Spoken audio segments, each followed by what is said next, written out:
Well, good evening, ladies and gentlemen. Welcome along to this event to meet the candidates tonight. We're delighted to have you here with us, and we especially want to welcome our candidates who have made themselves available to be here tonight to share with us. We have here Anne Stanley from the Labor Party, Victor Tay from the Liberal Democrats, Tony Nikolic from the United Australia Party, Apurva Shukla from the Greens Party, and Adam Brooke from One Nation. Sam Kale from the Liberal Party was invited but indicated he was unable to be here with us tonight. But we appreciate you being here, making yourself available. And for me personally, as the minister of this church here, we pray for those who lead in government. We have various levels of government that we pray for, both Liverpool Council, the state government and the federal government. We have some of those people here with us. As well as praying for those in authority, we're warned in the Bible that those who serve should serve diligently as they give an account for their service, not just in the electorate, in the polls, but more significantly, Christians believe that they give an account to God as well.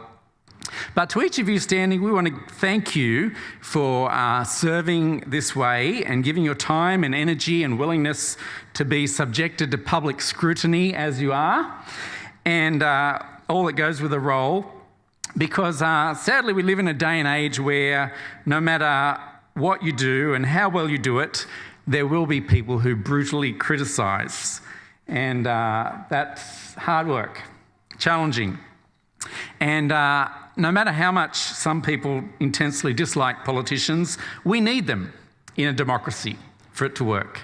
And so thank you for serving and putting yourself forward in this way. We appreciate that and are thankful for that. And I want to acknowledge that publicly today. As we think about coming up to an election, there are different levels of government that are responsible for different things. And we need to think about that as we think about the questions we ask and the concerns we have. What is a federal issue? What is a state issue? What is a local council issue? And within the federal government and the federal election that we're about to have, there are two parts of the federal government that we are voting for. There'll be two papers when you enter into the ballot box. You'll have the Green House of Representatives paper, where we are voting for a local member, and what we have here is our people who are standing for the House of Representatives, who are being elected for a 3-year term, one position out of the 151 members, and they need 50% to be elected. And from amongst the House of Representatives, the government is formed. The other paper you'll have is the Senate paper, a large white paper. There are 76 members of the Senate, 12 from each state, 2 from each territory, and they are elected for a 6-year term, but each election we only vote for half of them, and they serve on rotation. So, as we've faced the last 3 years, and all that's gone on in the world with COVID, it has raised for many people all sorts of questions about government and the role of government in our lives. It has created new challenges for many people, and many of us will have different views and ideas on how the government could or should have responded. But it's not that too long ago when we had 5-kilometre travel limits, nighttime curfews, restrictions on how much outdoor exercise you're permitted to do. There are people within the local community who have lost their jobs because of vaccine mandates. The whole issue of vaccines has created all sorts of division within our community, sadly. At a time when we need to be united and work together and support each other, sadly, some of these issues have divided not just neighbours and friends, but families as well. We've seen the federation change in the way the states relate to each other. There have been restrictions on visiting family or friends or going on holidays interstate, restrictions on leaving Australia or returning to Australia. And there is the concern about rising debt. I'm sure you've come tonight with all sorts of different questions and issues, and our aim tonight is to give you, people from the Werriwa Electorate, an opportunity to meet the candidates, find out a little bit about them. We can't have every single question answered, but Michael and I have had a range of different people submit questions, and we've narrowed that down to some things we think will be representative of some of the concerns of people here, people watching online, and people around us as they think about who they vote for. Our electorate, if we were to describe it, in a sense, the easiest way is to compare it to the average, compare it to the norms of other electorates around Australia. And according to the census, there are a few things that are norms or different about our electorate to the norm. We are typically a younger electorate. This part of southwest Sydney is often where people come when they are starting out in life, trying to buy their first home. People in places like Middleton Grange and Austral have come from all around Australia and around the world because it's a bit more affordable than many other parts of Sydney. There are more families in this part of the nation than many other places because, again, those seeking new housing to establish a family home are often at that stage of life of having children. We're clearly more multicultural and more religious than many other electorates around Australia. And there are many people where their identity and culture is shaped by their faith. And that's important and valuable to people. Within our electorate, we have many parents who choose to send their children to one of the 25 faith-based schools that are in Werriwa. There are more than 20 places of worship in Werriwa. 50. It's hard to count and keep track of those. Schools are a bit easy to keep track of. They're harder to set up overnight. But there are also different parts of the community where there are struggles. Our average wealth is less than many other parts of Australia. There are, for some people, less resources available in the community, in the infrastructure we have. There's a higher dependence on welfare, a wide prevalence of mental health issues. Some of the questions that are being answered tonight might touch on some of those issues and reflect these people come from this area and are offering to serve because they care about this area and the people here and understand what's going on. Just finally, one of the hats I wear as a minister of a church is helping prepare people for marriage and meeting with couples when they're facing conflict. And I give them advice to try and help them listen to each other and understand each other. And there's some overlap with dealing with political things and having discussions because sadly a lot of the discourse we have, people aren't very good at listening to each other, are very quick to assume motives and assume they can read people's minds. So with a couple getting married, I encourage them to use I statements, to talk about themselves rather than start off their sentence with, you said this or you're always like that. Just an idea. It's much harder to know really what people are thinking and what their motives really are. And as we listen tonight, that's helpful for all of us to think about. We do want to have a discussion of ideas, but we want to avoid personal attacks. So to each of you, thank you for being here. I welcome you, and I'm going to hand over to Michael to say a few more things. Thank you for that great introduction, Reverend Clark. Good evening, ladies and gentlemen. Welcome to the Werriwa Meet the Candidates Forum. Just a little bit of housekeeping before we start. So if everybody could take out their mobile phones, if you have them. You've got them? Yes? And if you do have them, if you could turn them to silent. The second thing is if you want to, you can open them onto your Facebook page. There is a live stream, and so that we can get more people to watch this event, if you want to share the link of the live stream, you can do that and share it to either your page or to any group that you'd like to, and then just put the phone away and it'll stream away to your friends and they can also join in and watch this forum. I'd like to acknowledge that this forum would not have been possible without the support of Reverend Clark and the Hoxton Park Anglican Church. They've graciously hosted this event, and as you can see, it's a great facility and a great forum. So first of all, if I can just find out a little bit about you, is who here comes from Werriwa? And who doesn't? Welcome. Who here is usually interested in politics? Who isn't? Hopefully you'll learn a little bit about things tonight. And who here wants to learn more about the candidates and the political parties and what they stand for? Great. You're all in the right place, so that's the right answer. So my name is Michael Angelkovich, and I've been involved in this area. Well, I've lived in Liverpool for 60 years. I've been involved in the community area for 4 years now. Tonight, you had the choice, and you could have stayed at home watching TV, but instead you chose to come out and be here. So I'm thankful for that, and also for those people who have turned on their live stream. On the 21st of May, and in the 2 weeks leading up to the 21st of May, we will all have the choice to make a choice at the ballot box when we cast our vote. And it shows that you're interested in learning and being informed. Thank you for giving up your time. Thank you for showing up. That puts you, just by being here, it puts you in the top 20% of the population for learning. So tonight we have 5 of the 6 candidates who are contesting the seat of Werriwa. So they've already been introduced.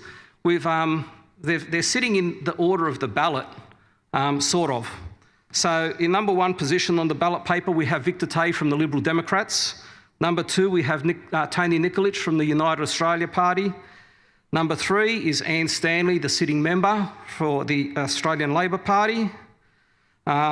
Number 4 is Apurva Shukta.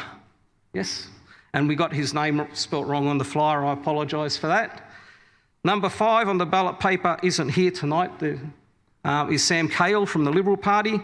And number 6 is Adam Book from the Pauline Hanson's One Nation. So the format for tonight is that each candidate will be given, we have a series of questions. Each candidate will be given 3 minutes to answer the question. We'll do that in the rotation order. So we'll start with question 1 to candidate 1 and then move along so that every candidate has a chance to answer first and every candidate has a chance to answer last. Tonight is about getting to know the candidates better so that you, the voter, can make a much more informed decision on the 21st of May. So we'll start off with question 1. Victor, if you'd like to come up. The question is a simple one. Tell us about yourself and why you chose to run as a candidate for Werriwa and why you chose the Liberal Democrats. Thank you. All right, so 3 questions there. All right, well, it's nice to see you all here today. My name is Victor Tay. I'm actually a Christian pastor, so I've pastored a church for the last 7 years. I also worked in sales support and continuous improvement for the last 10 years. But unfortunately, not long ago, I lost my job because of the vaccine mandates. And that goes to my reason for why I wanted to run. I was not happy with how the government handled COVID over the last 2.5 years. I felt like, they were spending our children and our grandchildren's futures into oblivion, and also a lot of our freedoms were under attack. So what pushed me over the line was when they closed churches down, being a pastor myself. So that's what got me involved in politics. I wanted to push back on what I felt was an attack on our freedoms.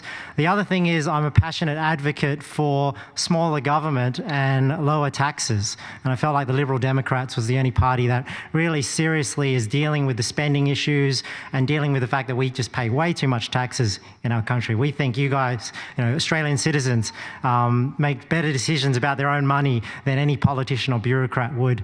So the reason why I put my hand up for Werriwa, I wanted to make sure that this area had somebody that stood for these values, that stood for freedom, that stood for smaller government, that stood for smaller government and bigger citizen. So I threw my hat in the ring so there was somebody to stand for these values. Thank you.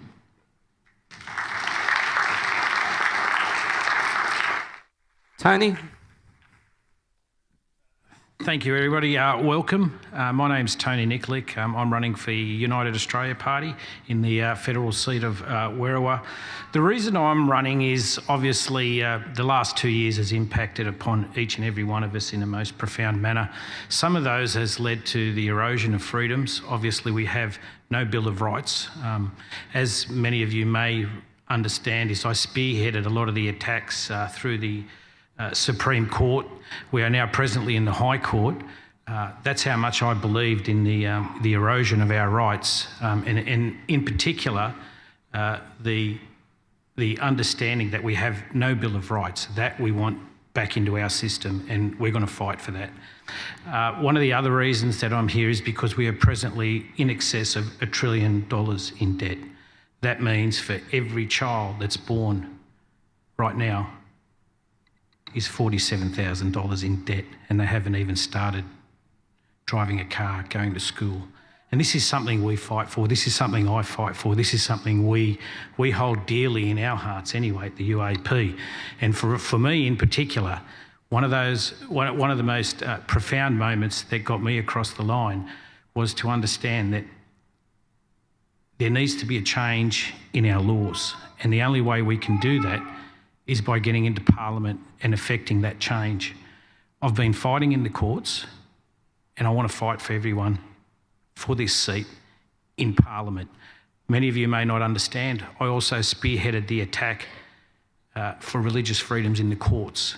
Although it did not succeed, the next day Gladys Berejiklian came out and opened the places of worship, because we believe that worship is a moral guiding fibre for each and every one of us. And we're here in a place of worship. And we're here because we have spearheaded an attack on people having that liberty.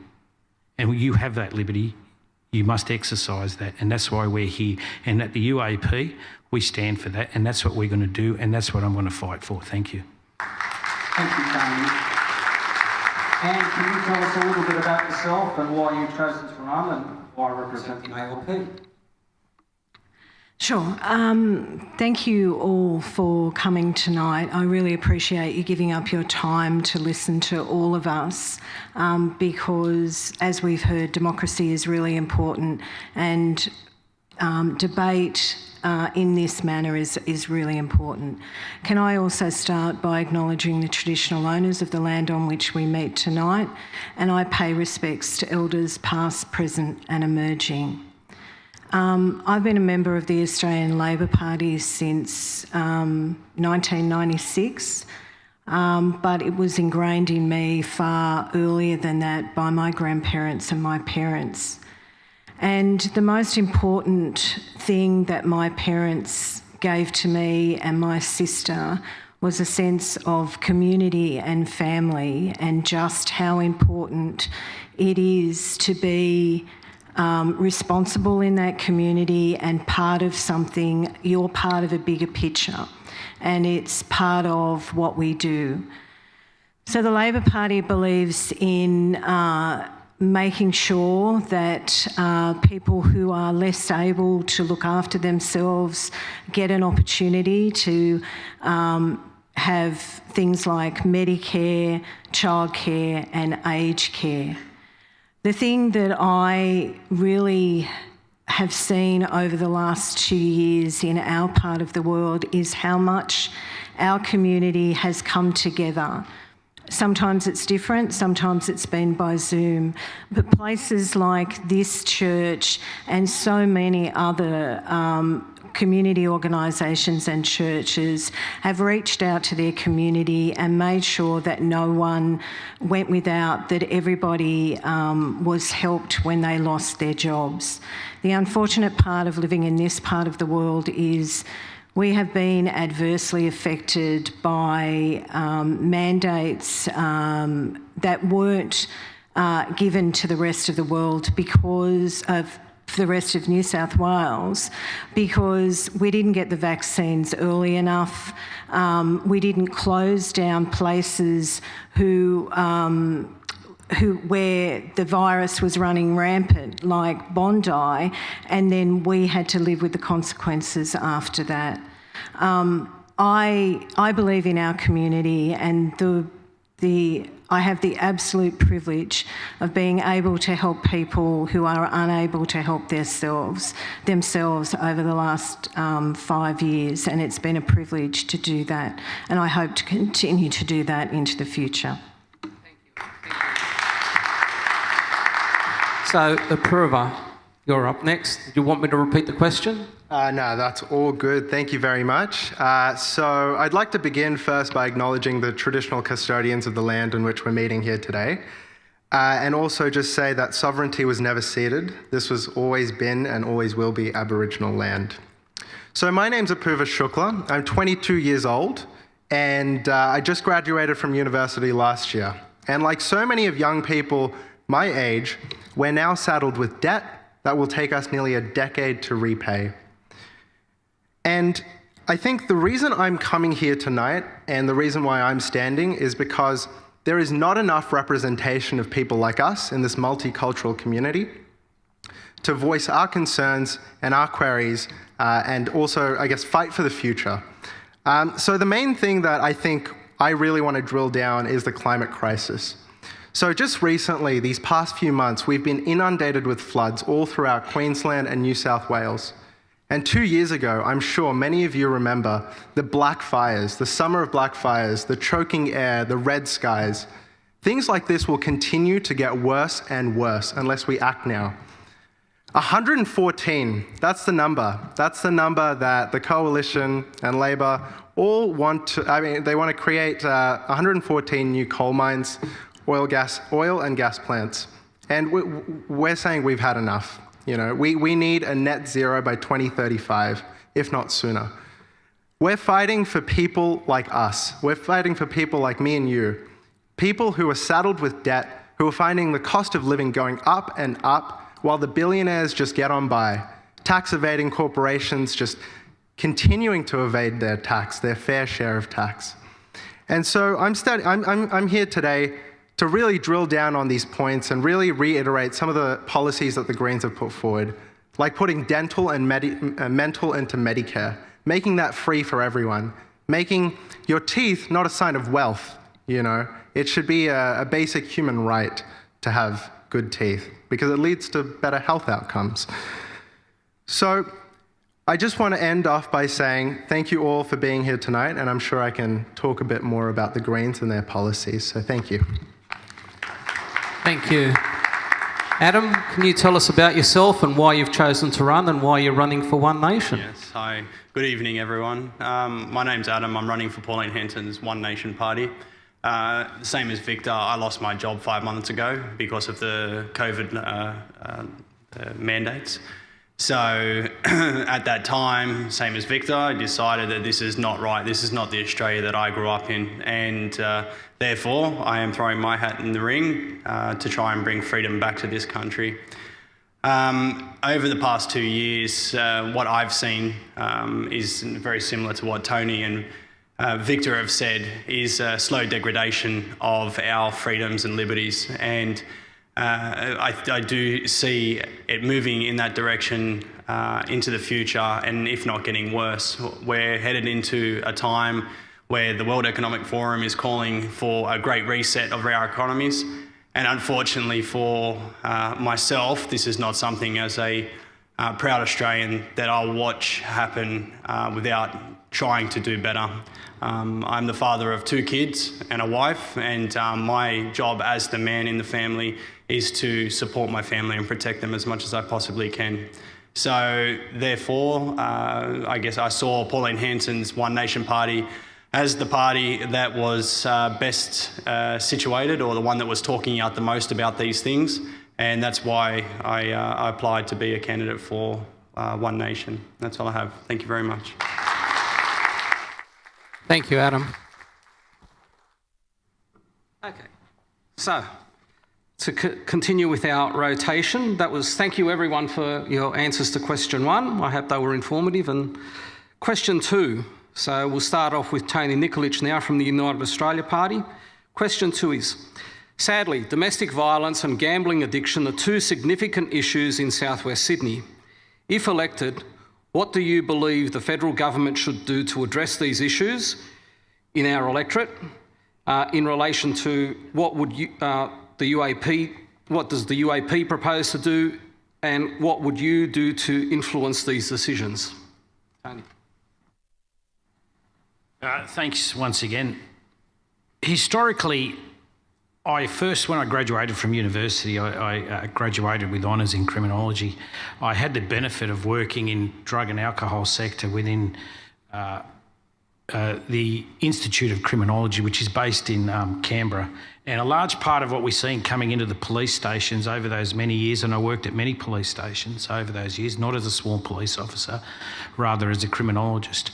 I've seen extensive bouts of domestic violence, but I also think, and I read a really good article the other day, that the construct of domestic violence is one that occurs predominantly upon a vulnerable party being against the woman. And we've seen that, but it's not exclusively there. We see domestic violence plaguing society in many ways, but we also need to take a proportional response. And even as a lawyer, I see that in the courts. I represent both women and men in the courts in relation to this.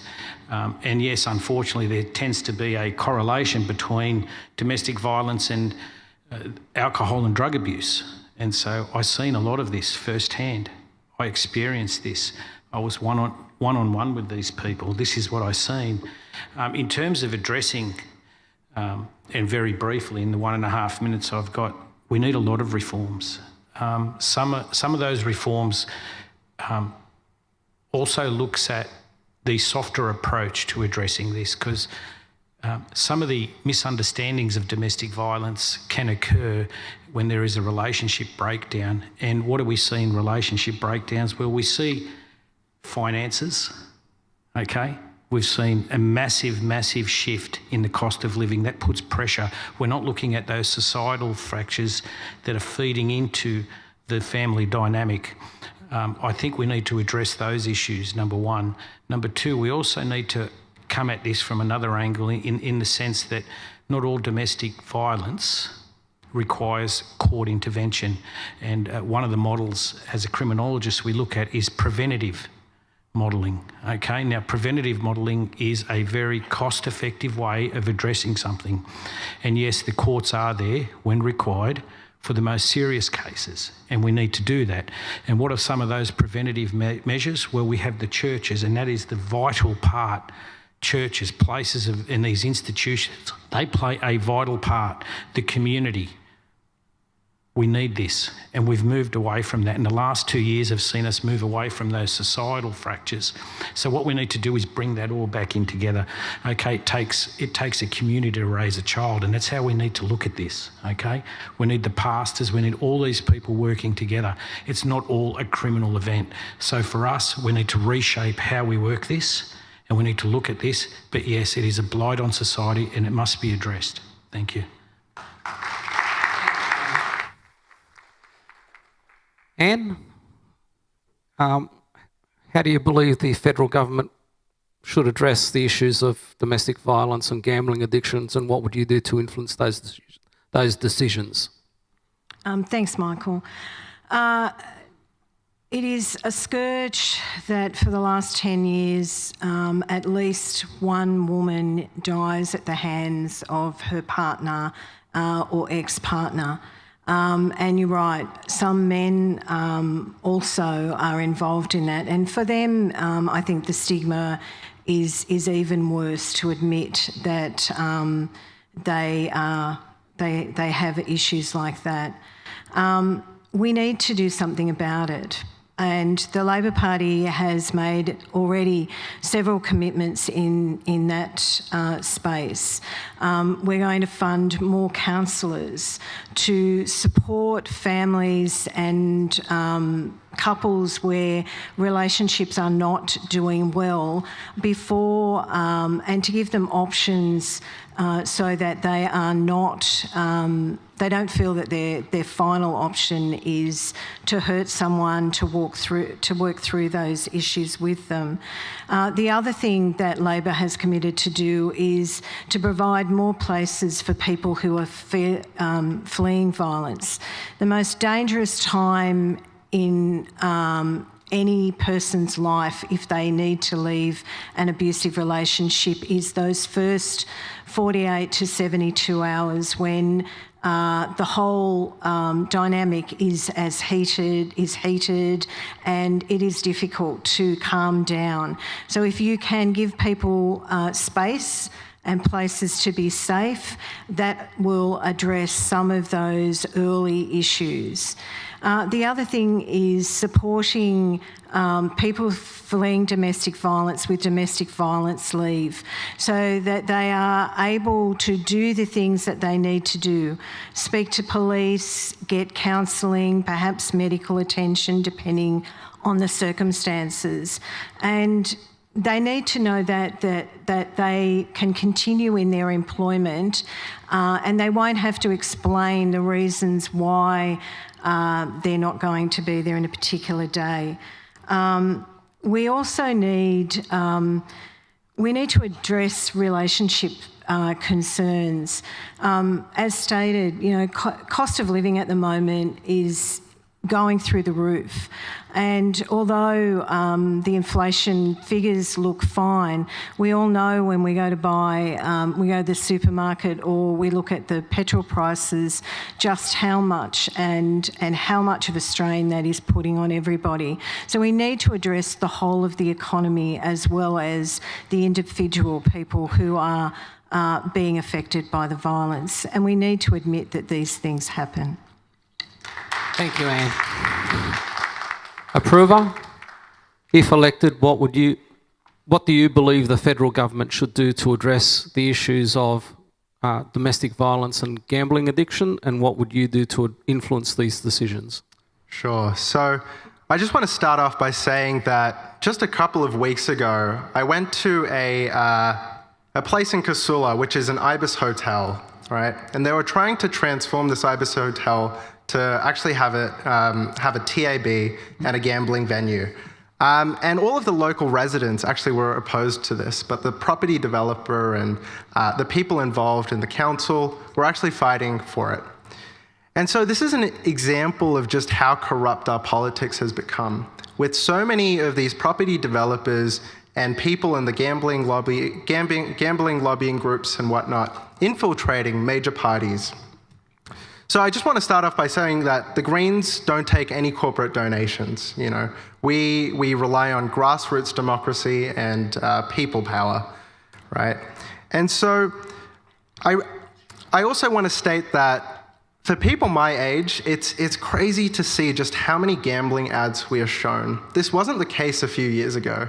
Nearly everywhere I go, I see teenagers on their phones hooked up to Sportsbet or something like that, because it's just so easy and accessible, and it leads to them getting involved into, going to casinos and gambling venues later on. In regards to domestic violence, I think this is something that is so urgent and needs a national framework to really fix. And I think one of the Greens' policies is about ending rape culture, right? For far too long, rape and sexual and domestic violence has been swept under the rug by saying boys will be boys, and that needs to stop, starting now. And I think it also feeds into this rhetoric that I think males have this predominant power in the familial structure, and that's simply not the case. And we have many policies as part of the Greens to address that, such as making childcare free. It places such a big burden on people to have the female caretaker stay home whilst the man often works. And we have plans to address those societal and structural issues. I also want to say something, this little fact that I just heard of recently. Crossroads Hotel is one of the most profitable areas, gambling venues in all of Australia.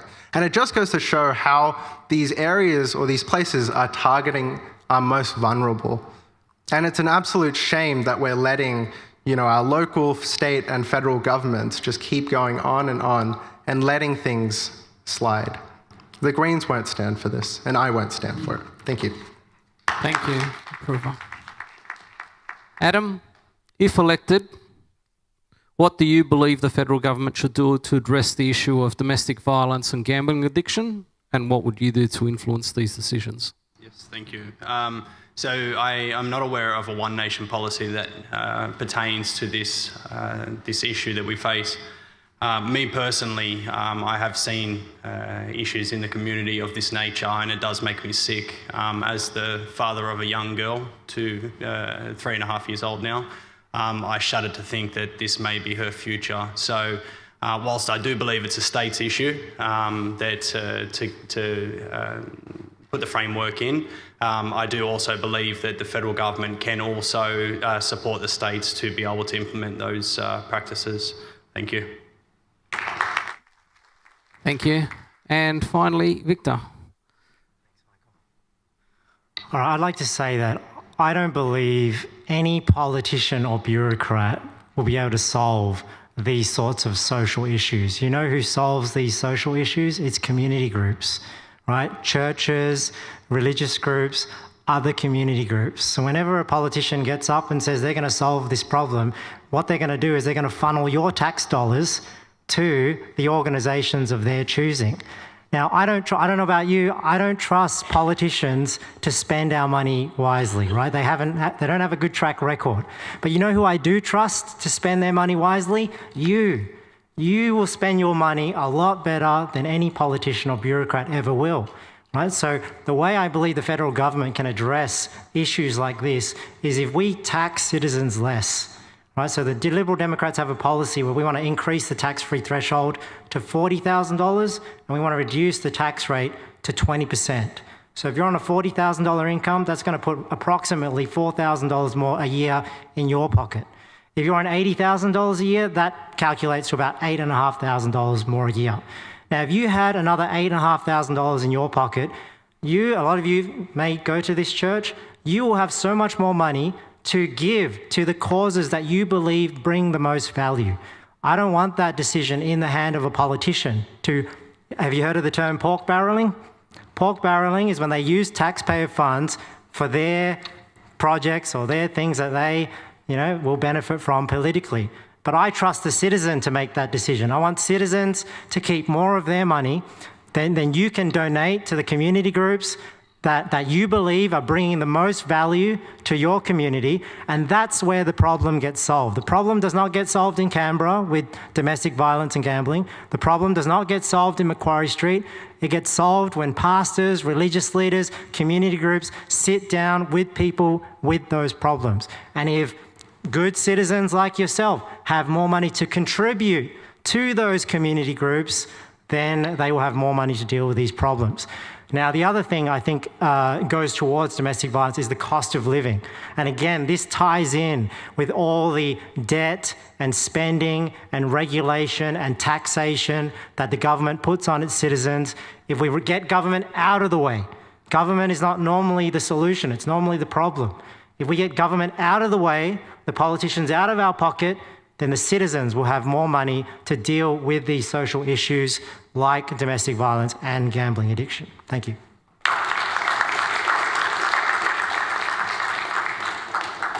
Thank you, candidates, for your answer to question 2. The third question for this evening we'll start with Anne Stanley as number 3. Before the last federal election, the government promised a religious discrimination bill. It's been 3 years. This has not been passed or delivered. In fact, it was a major schmozzle, to say the least. Over 80%, or about 80% of the people in Liverpool identify as people of faith. Many parents choose to send their children to one of the 25 faith-based schools in Werriwa. Many people are involved in numerous places of worship that vary between 20 and 50, depending on what numbers you look for. So the question comes back, do you support the principle that these organisations, religious organisations, should be able to give preference in employment to people who share the same religious belief as the organisations, and should they be able to teach the beliefs in that organisations? The second part to that question is, should Section 38(3) of the Sexual Discrimination Act be withdrawn?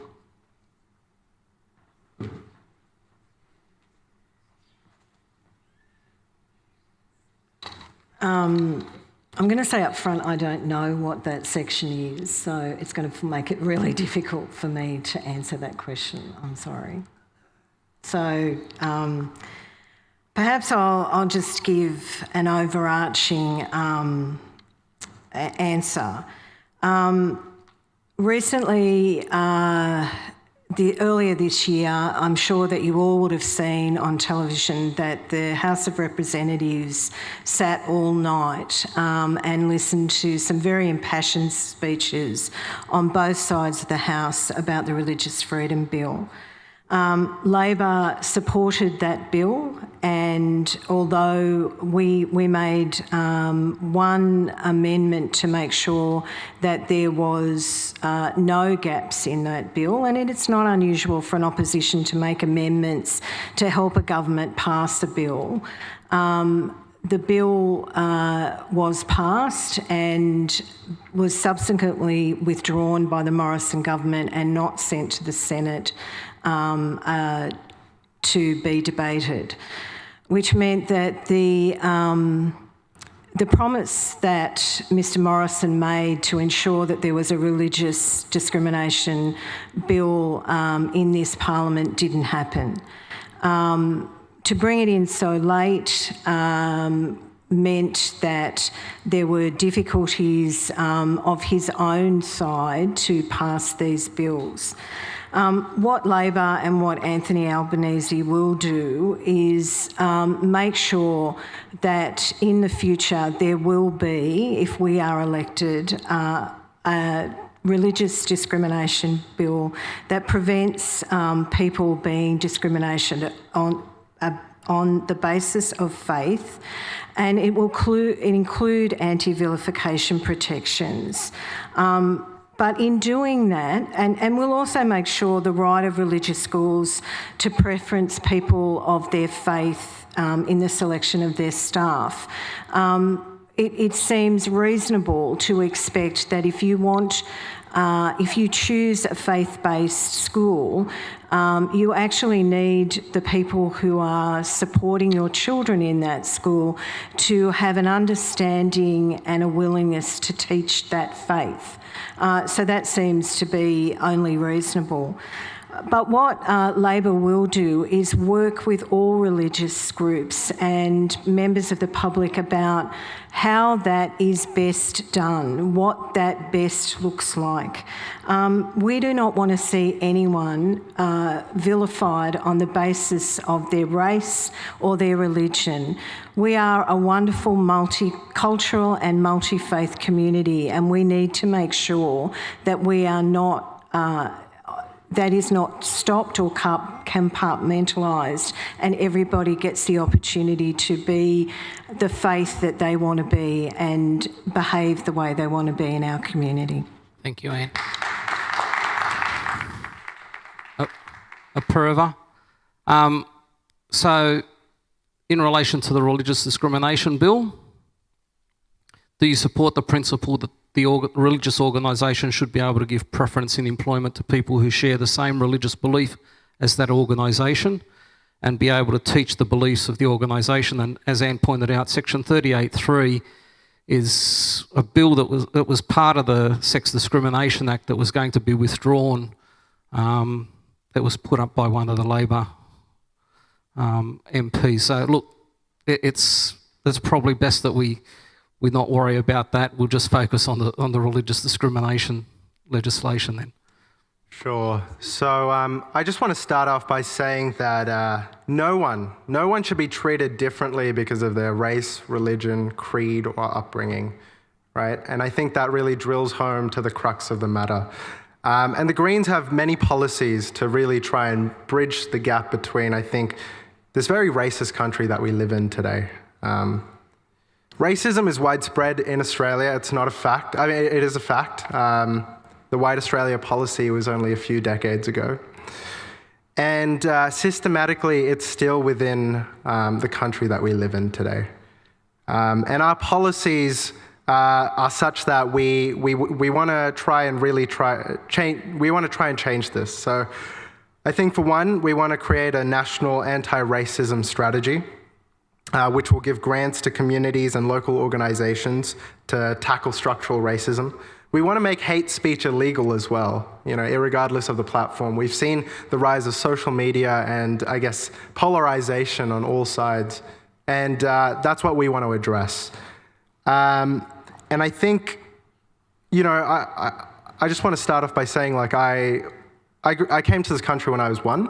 So I was born in India. I came here when I was 1, and me and my parents, I guess, came to this country like so many migrants because we dreamt of a better future, right? But year after year, I saw things that really shook my confidence, with this two-party system that we have here. It's the illusion of choice. No matter who you vote for, it's going to end up with the same outcome, because so many of the parties are just funded by the same people with their interests in mind, not your interests. So that's, I guess, one of the biggest reasons why I'm standing here today, to really drive home that fact and represent you all. So thank you. Adam?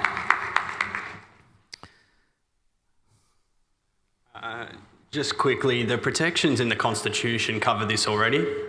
So if we return to a constitutional government, which the Constitution right now is seen something just to get around, if we return to that, we wouldn't need this, but I am a full supporter of the bill, and if One Nation is a supporter also. So, thank you.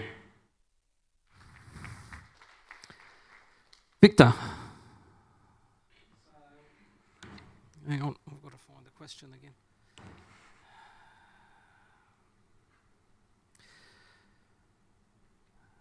Here we go.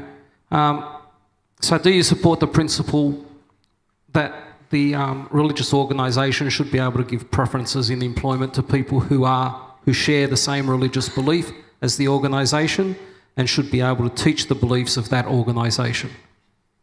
Yeah, so one of the principles of our party is we do believe in freedom. We believe in freedom of religion. And I agree with that, what Adam said. Freedom of religion is meant to be a constitutional right. It's one of the few ones that we have in Australia. America has a Bill of Rights where there's several.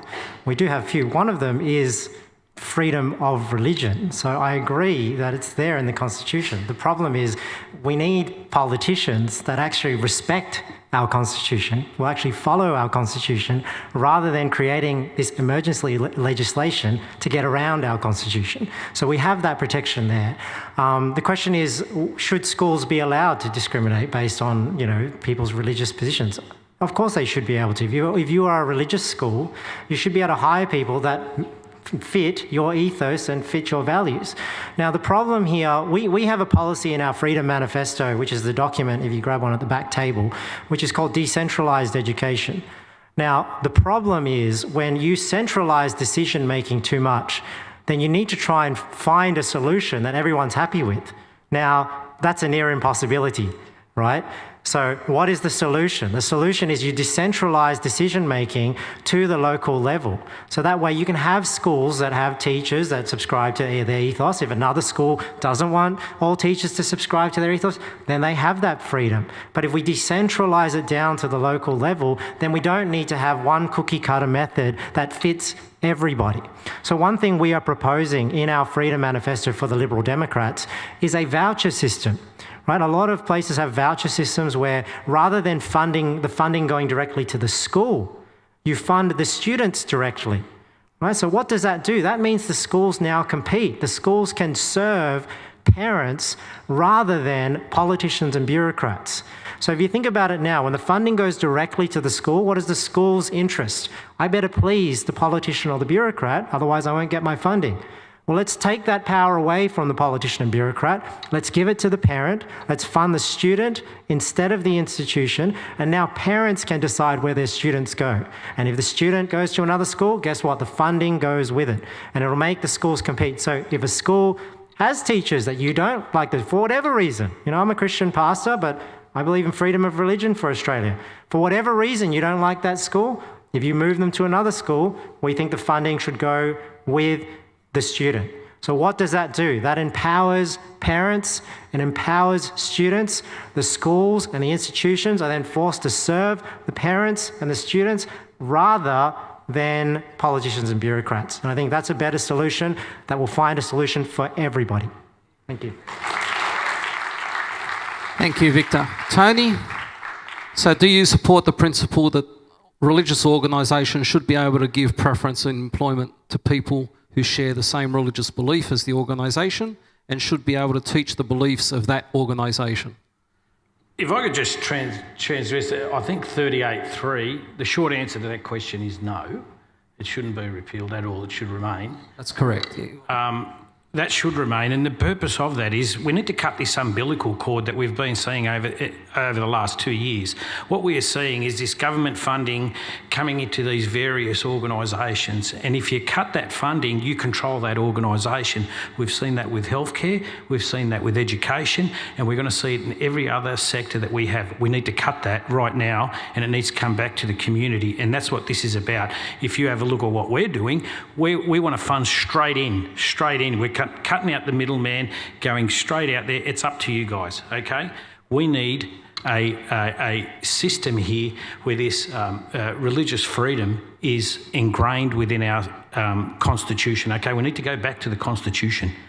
We have departed remarkably from that founding document of what it is to be an Australian, okay? Now, what we have seen massive departures from that document. Okay, one of those is freedom of religion. Okay, we've seen that, and that is why I walked into that court and I took on the federal government, the state of New South Wales and the state of Victoria, is because I felt that this was too big a risk for us to lose. And we're going to continue to fight for that, and we're going to fight for that now. When it comes down to these individual decisions, it's not for government to decide. That's not what this is about. This is about for the individual schools to have a look at this. And if we're going to, like I said, if we're not going to repeal section 38.3, then it comes down to that religious organisation or school to decide, okay? But we cannot penalise them for that because there are thousands and thousands of years of doctrine, learning and teachings that have been put and ingrained into these religious institutions. They don't change overnight, and surely it's not up to a politician to say, well, if you don't do what I say, I'm going to cut your funding. We've seen that during the mandates where healthcare was provided millions and billions of dollars to undertake these tasks. Now, we can't do that here, okay? These religious institutions need autonomy, okay? And let them decide, okay, how they're going to run it. But we cannot take away from the teachings of our religious institutions. That is something that I will stand for, I will fight for, whether it's here, in the courts or in Parliament. I'm going to continue to do it, and I'm going to keep going. Thanks.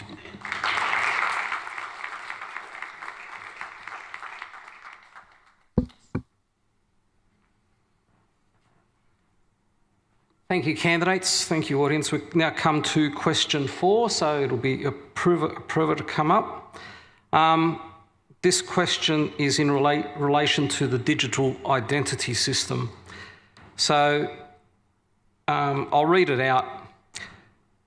I called Australia home some 14 years ago. I didn't pay much attention to politics and news, but I'm very much concerned about some recent development in the government digital identity system. I know some countries already have this, and how badly people are affected in terms of privacy on one side and government control on the other side. I want to know whether the leader of your party and your party supports this. And that's the question. So,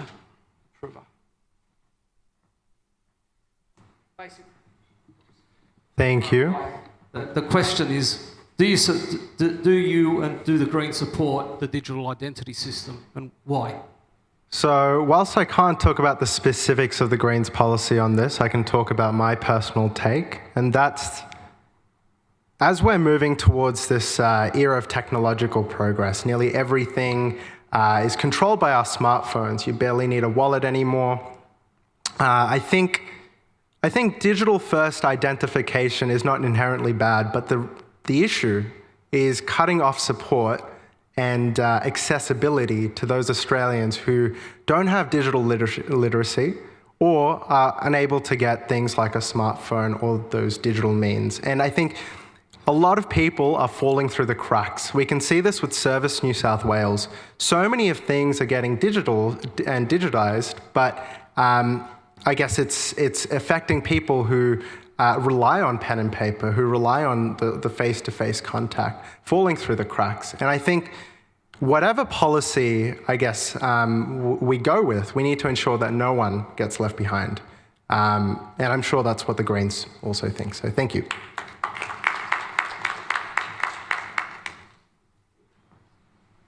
Okay. Hi. The digital identity bill, I actually signed a petition today saying that I'm not a fan and I don't want it. I no doubt will be on the same page as Victor and Tony with this. Look no further than China and the social credit score. This is where we're headed. So I honestly see this as us three guys, we see what's coming on the other side of this. And looking at digital identity, looking at the Great Reset, and we're looking at just coming out of the COVID pandemic and the World Economic Forum and what they're talking about as far as all this kind of things is concerned. We're trying to bring consciousness to what we're facing. So digital identity, no, thank you.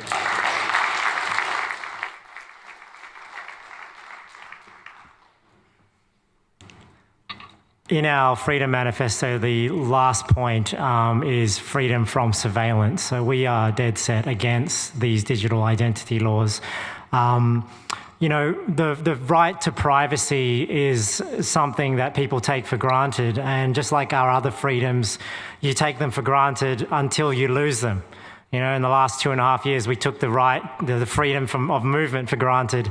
We took freedom of religion for granted, and we had the right to privacy we took for granted until they wanted to track our every movement. So we're against these digital identity laws because we don't believe the government should surveil us. You know, in our Freedom Manifesto, we say that, hey, if you want to surveil an individual, a warrant would need to be required from a court in order to surveillance an individual. But we want to abolish digital identity laws. We want to abolish any mass surveillance program. We think that Julian Assange should be let free. You know, he blew the whistle on a lot of this, and that's one of our official policies in our Freedom Manifesto. So we are big advocates for the right to privacy. We don't think government should be able to track your every move and track all your transactions. We want to end the cash bans as well. You should be able to purchase something without government knowing. You know, so this is what it means to have a private organisation, privacy. I do believe that it is possible to have electronic transactions to be anonymous. I think with crypto technology that is possible. But do I trust our current politicians and bureaucrats to do it? I don't think so. So I think it's better that we remove the cash bans, remove these digital identity laws, and we protect the right to privacy. You know, I'm a father of 6. You know, one of the reasons why I ran is because I'm concerned about the country that my children are going to grow up in. You know, and I didn't want to look my children in the face when they're older and say, you know, all our freedoms were being taken away and I did nothing about it. So I'm concerned about the sort of Australia that we are going to grow up in. So don't take freedom for granted. You know, you look at other countries that don't have the freedoms we enjoy, but if we let it slip away, we'll only have ourselves to blame. But like I said in the last question, freedom in the law only matters if you have politicians that respect freedom, right? Because we have freedoms in our Constitution. Even if we legislate freedom, if we have politicians that do not respect and honour freedom, then they're going to be at the mercy of whatever the police and the courts are at the mercy of whatever legislation the politicians pass. So really think about that when you choose who to represent you in all levels of government. Thank you. Thank you, Victor. Tony, so in relation to the Digital Identity Bill, what would you do, and what would the where does UAP stand on the Digital Identity Bill? Like the answer to the first part of the last question, no. It's very simple. I think we need to learn how to say no as a community.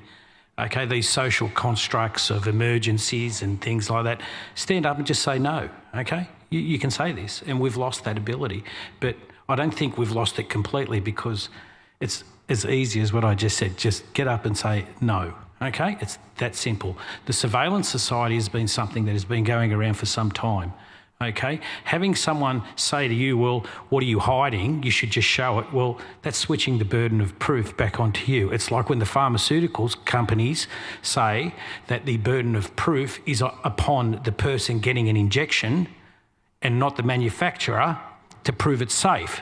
We actually need to, people need to die, and we're seeing it. People are dying, okay, from adverse events, and they're being hidden because, again, we've got this surveillance society, but we don't have a freedom of press because the freedom of press ain't going out there reporting on these issues. So we need that as well.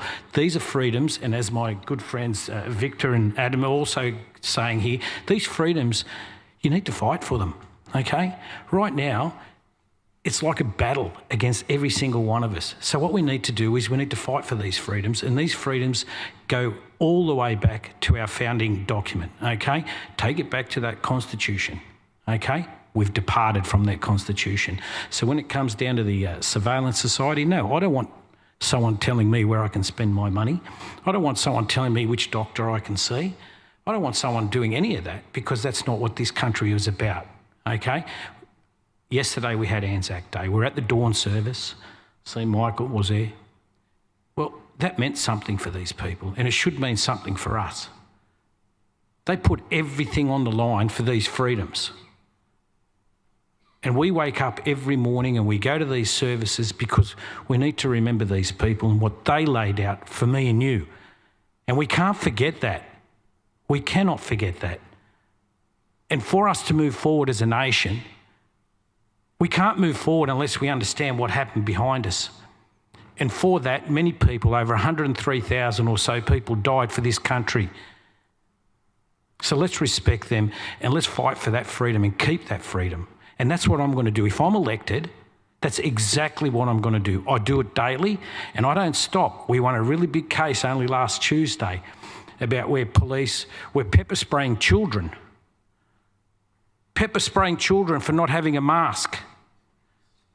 For not having a mask. Those children are now traumatised about what the New South Wales Police did. Now, I worked with these guys and I have very good friends and I have very good colleagues there, and I'm certainly not putting any disrespect there, but what they did to these children, we had children being dragged in the shops and having milk poured in their eyes.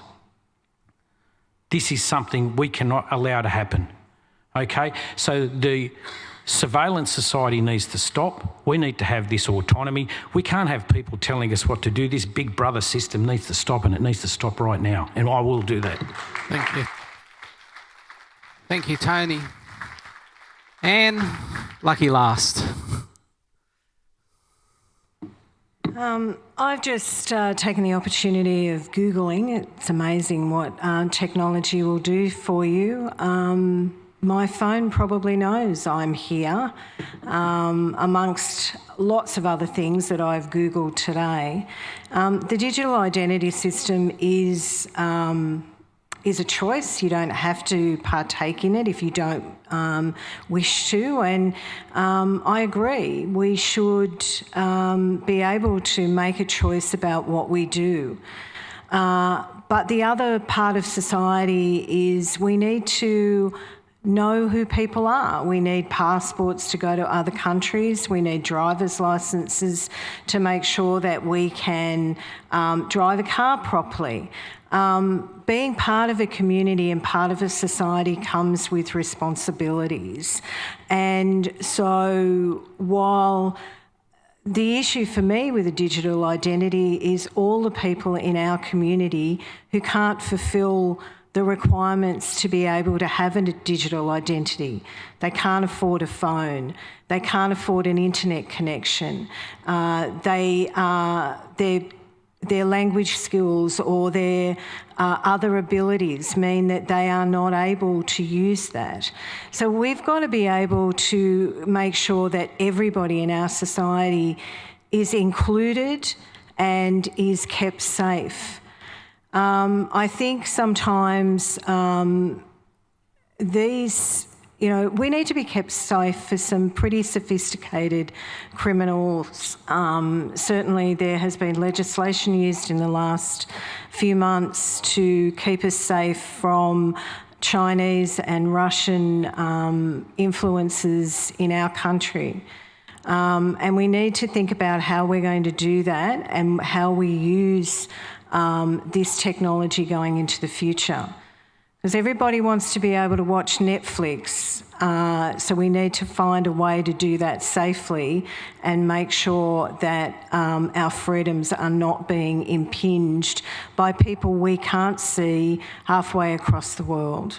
So whilst this is a choice, it is also a choice for people who legislate how we keep everybody safe.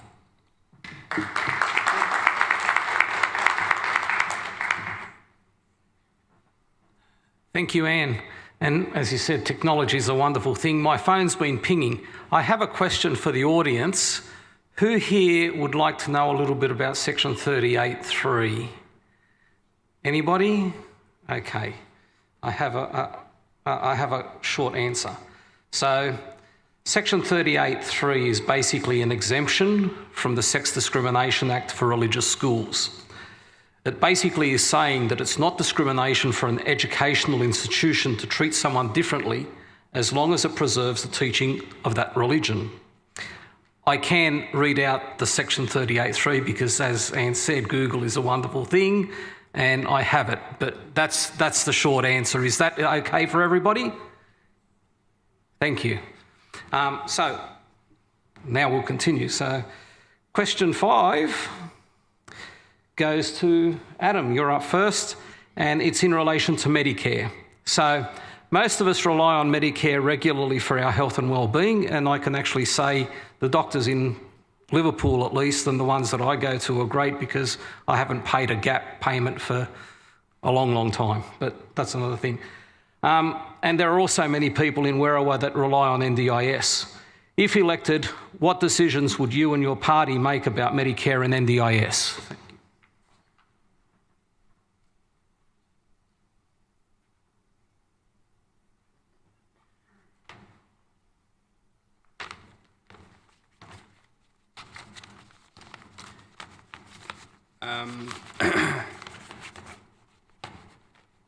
We do have a policy, but I'm not familiar with the policy. As far as Medicare is concerned, I think that we've got a system that is at breaking point, and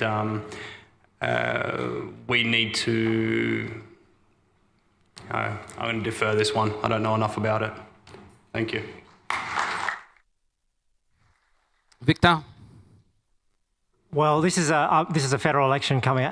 For the Liberal Democrats, our priorities are the 10 policies listed in the Freedom Manifesto. So that's what we are committing to when we get elected.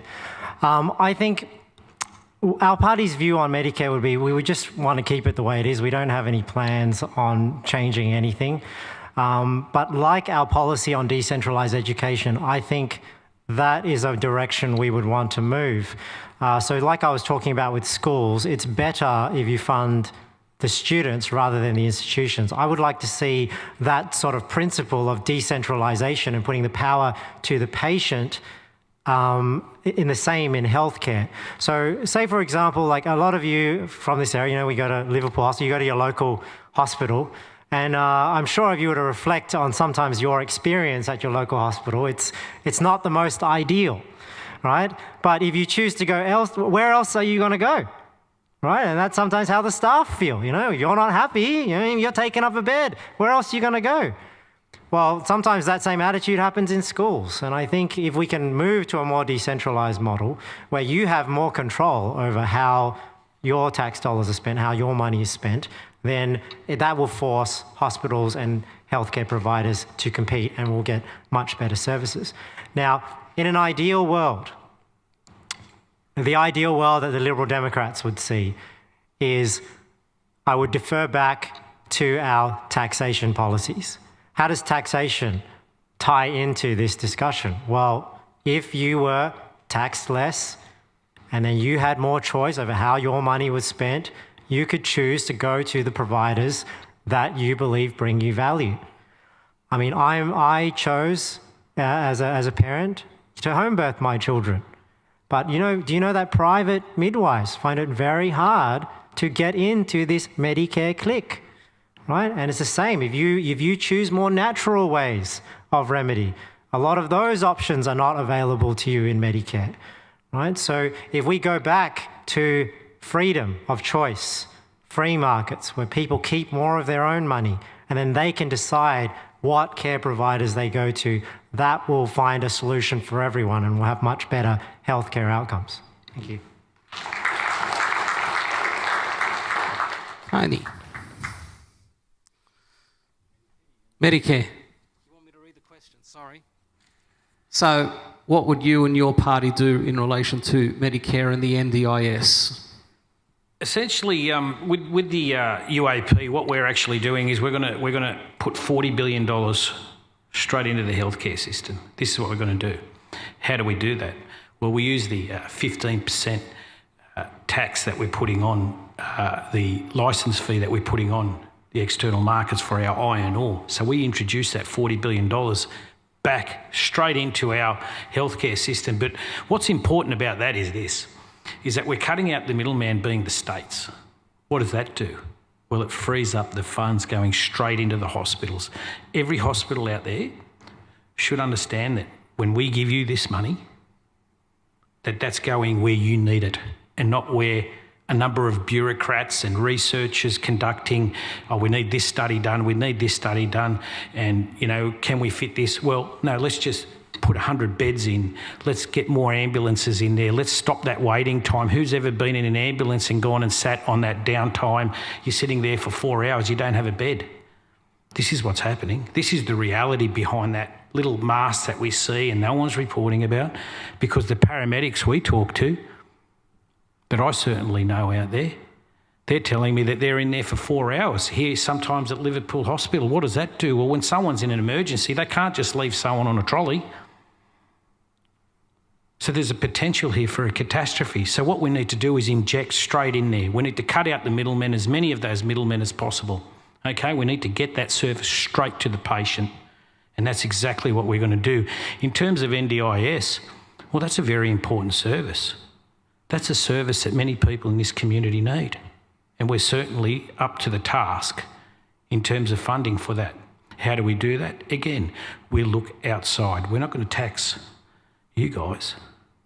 We're going to look at how we trade. We're going to bring that manufacturing back. We're going to create jobs. We're going to bring back our products. We're going to sell our iron ore and mining products overseas. So that brings us our money to pay for this. That $1 trillion debt that's putting so much pressure on us as households, we're going to bring back here. This is how we fund these programs.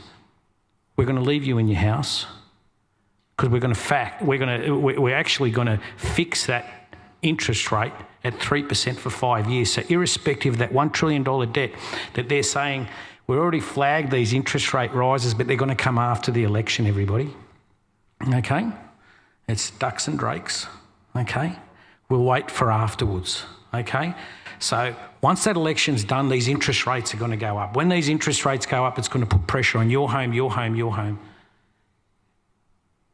And then who cares what's going to happen? There's going to be people out on the street, rents are going to go up, mortgages are going to go up to the extent that if it goes up to 4%, 60% of people are going to be under mortgage stress and perhaps even lose their homes. If it goes up to 6%, 80% of people. Is this the Australia we want? Well, let's go.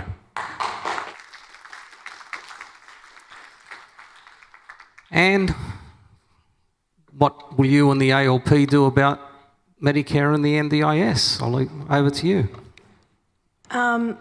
The short answer is we will make sure that Medicare is properly funded and that everybody who deserves everybody deserves to get medical needs when they need it, and we need to make sure that Medicare is properly funded.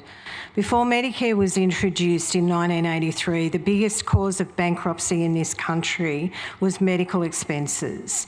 We can't go back to that. We can't have an Americanised system. I remember the anguish of my parents when they couldn't figure out who went to the doctor because they could not afford it. And I can tell you now, my dad had a good job with what was formerly Telstra. We were not by any means the most poorest in our community at all.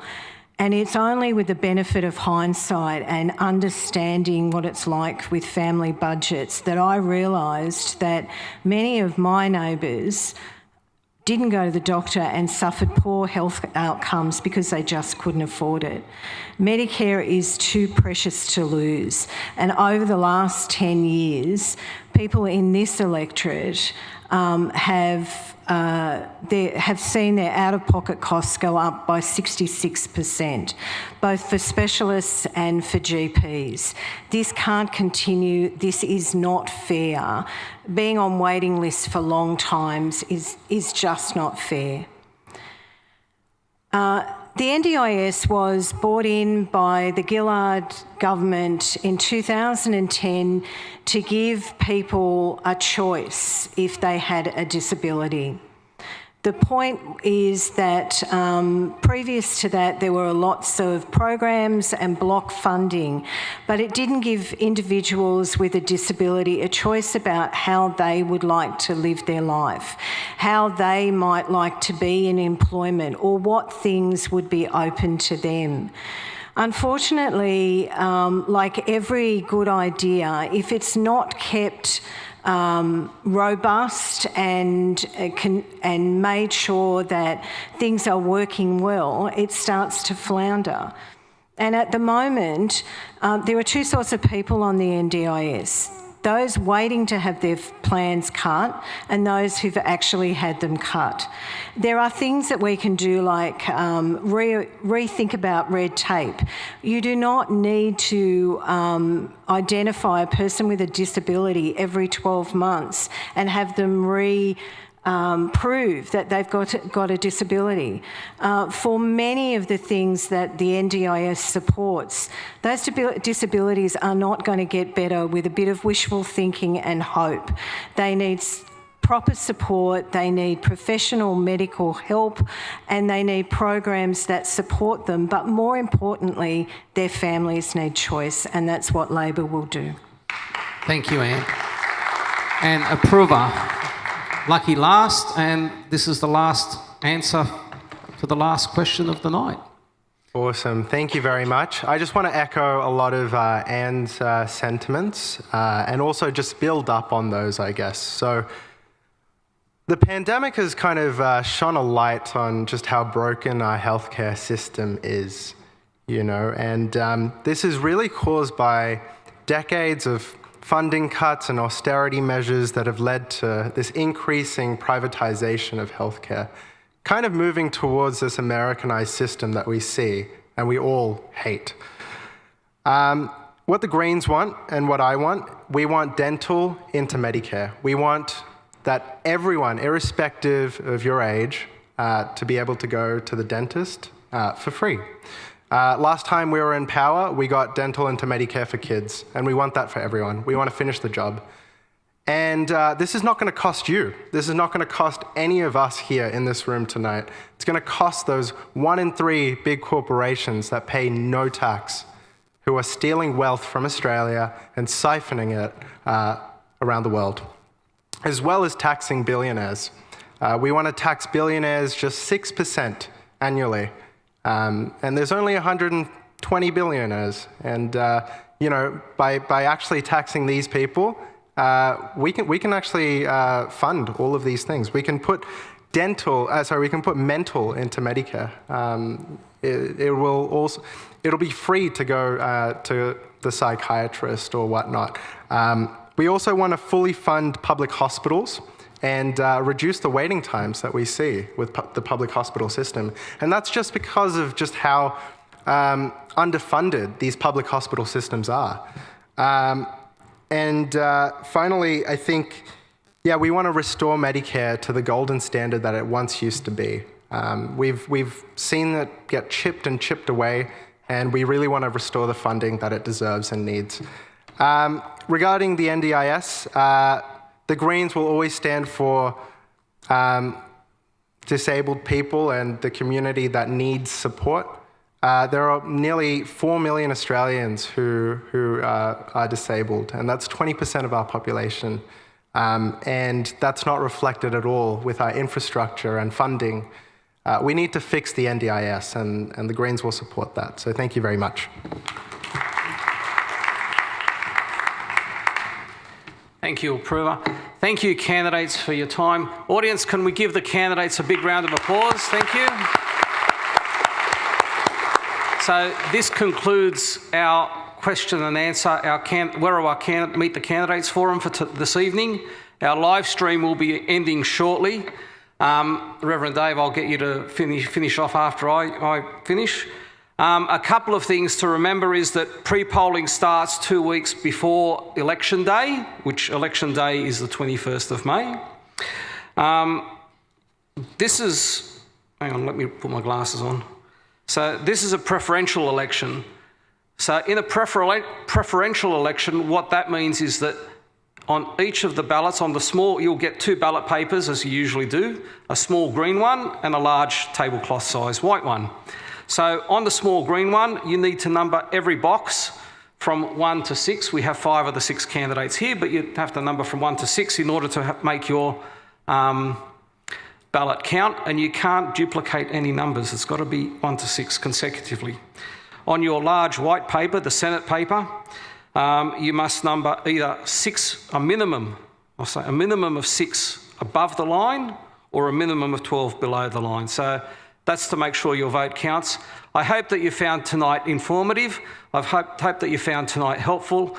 The candidates will stay here for a bit longer to mix and mingle and answer any questions, unless you want to do a Q&A afterwards, after we finish. No, that's fine. So we'll finish the live stream now. Oh, no, we'll finish the live stream once Reverend Dave concludes the meeting. Thank you very much for your attendance. Thank you very much for your attention. And I'll hand over to Reverend Dave.